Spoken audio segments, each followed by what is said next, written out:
Tu t'inquiètes trop. Tu t'inquiètes trop pour tes enfants, pour ta famille, pour tes amis. Tu t'inquiètes trop. Tu t'angoisses, tu te dessines des scénarios terribles, dignes des meilleurs thrillers, qui heureusement ne se réalisent jamais. Alors tu te dis que tu t'inquiétais pour rien, qu'en vrai tout va bien. Tu soupires, tu respires, enfin. Tu lâches prise l'espace d'un instant, tu ne guettes plus le mal. Parfois tu arrives même jusqu'à l'oublier, le rusé. Oui, tout va bien. Jusqu'au jour où rien ne va plus, jusqu'au jour où tout va mal, jusqu'au jour où la réalité prend la liberté de scénariser ce que tu n'avais pas prévu. Avec des acteurs, pour la plupart malgré eux, et de t'offrir une projection de façon tout à fait inavertie.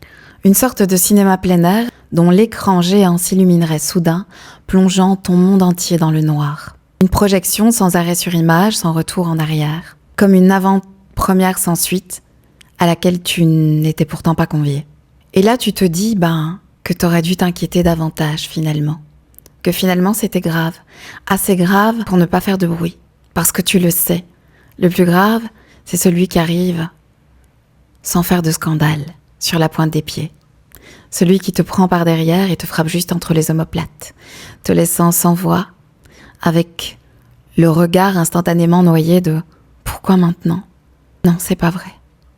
Pourquoi maintenant ? Tu t'es inquiétée tellement de fois, et à chaque fois tu étais prête. Alors pourquoi maintenant ? Pourquoi maintenant que tu souriais ? Maintenant que tu vivais l'instant présent, que tu pensais que tout allait bien ? Et pourtant tu le savais depuis toute petite qu'il faut imaginer le pire pour éviter qu'il n'arrive. Que c'est quand tu ne l'attends pas qu'il arrive dans ton dos le lâche, qu'il te prend par surprise le salaud.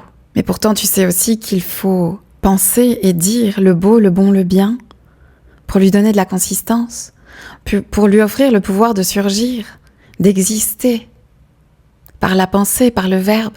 Alors tu ne sais plus trop comment il faut s'inquiéter, dans quelle mesure il faut s'inquiéter. Quelle est la parfaite dose d'inquiétude pour éviter le pire sans pour autant l'attirer ? La parfaite quantité pour le maintenir là, pour le maintenir à distance. La distance où il serait sur orbite, incapable de nuire malgré lui et à jamais.